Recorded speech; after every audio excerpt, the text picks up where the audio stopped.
गली सूर कैला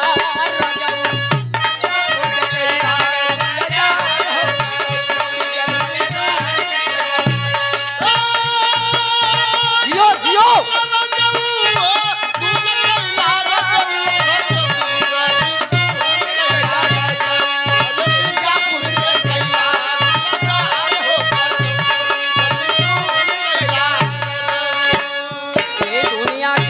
बदल के हमारे नसुड़ी उस्ताद गाँव है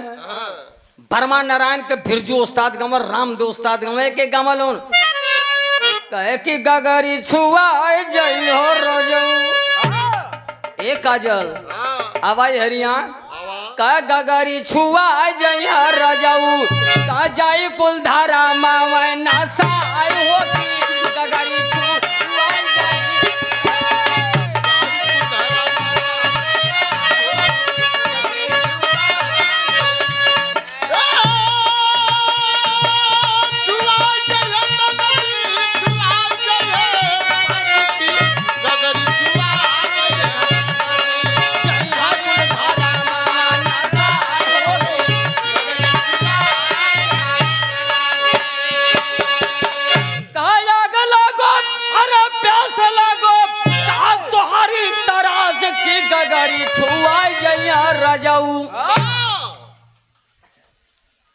तनी दुकानदारी को भी समय न उनके चलत तो जिस हुकुम यादव को पूरा पूर्वांचल जानता है सर्वप्रथम गीत हमारी आई थी खेतवा के चरत हुआ सड़वा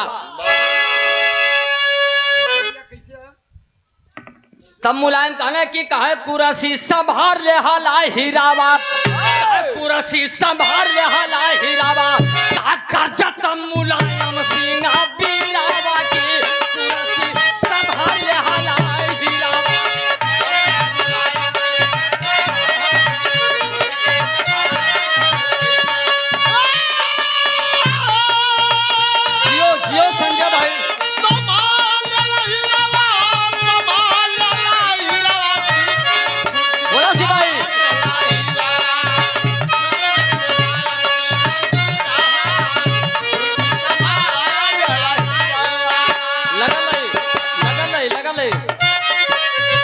लड़कैया खेलला बकैया घुघुआ तो है खेलावाली बचावा घुघुआ तो है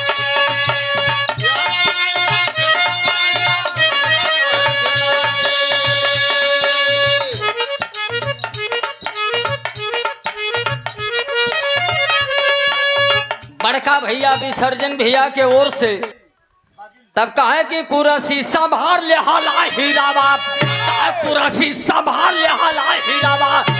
कर्जा तब मुलायम सिंह बीरावा की कुरसी संभार ले हला हीरावा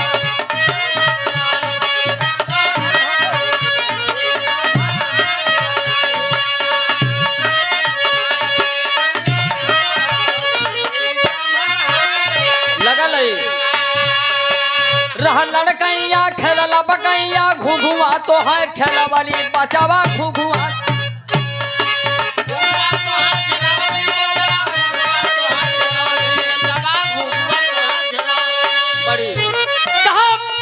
पढ़ा लिखा के मुख्यमंत्री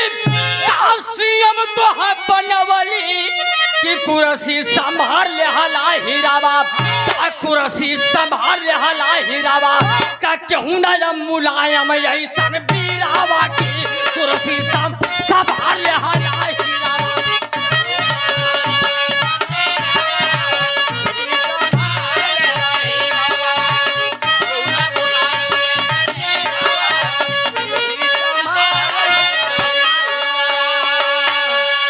ना हो लाइन के बदल देते एजेंट से कैसे बनौली कहली कि खेतावा के खाई गई ना